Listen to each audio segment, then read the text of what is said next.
ధ్యానంలోంచి లేవాలనుకున్నంత వరకు కళ్ళు తెరవకూడదు. మధ్యలో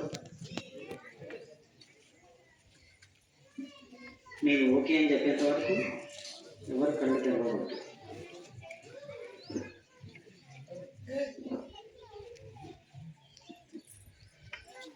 ఎప్పుడైతే మనం శ్వాస మీద ధ్యాస ఉంచుతామో,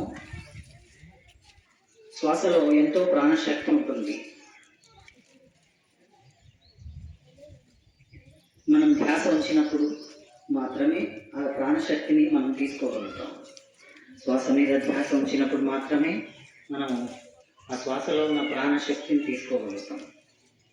అంతవరకు 24 గంటలు మన ముక్కులోనే శ్వాస ఆడుతున్నా ధ్యాస ఉంచినంత వరకు ఆ శక్తి మనకు రాదు. ఎలాగైతే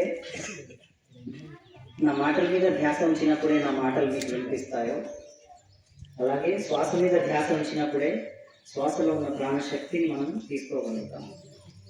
అంతవరకు మనకు ఉత్త వాయువులు అందుతాయి, ఆక్సిజన్ అందుతుంది, కానీ మనకు అందులో ఉన్న ప్రాణశక్తి అందదు. కాబట్టి ఆలోచన మీద ధ్యాస ఉంచకుండా మళ్ళించి శ్వాస మీద ధ్యాస ఉంచాలి. అప్పుడు క్రమక్రమంగా మన ఆలోచనలన్నీ తగ్గిపోతూ మనస్సు శాంతపడి శూన్యమైపోతుంది, ఆలోచన రహిత స్థితి ఏర్పడుతుంది.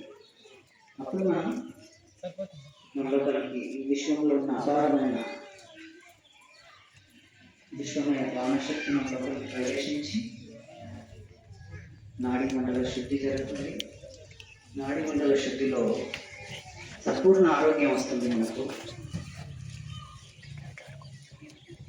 ఆ తర్వాత ఇంకా శక్తి పెరిగి మనకు శివుడి 3వ కన్ను, శివుడికి ఒకటే కాదు అందరికీ ఉంది, అది అంతర నేత్రం, మన ఆత్మ యొక్క నేత్రం, అది తెరుచుకుంటుంది. దాని ద్వారా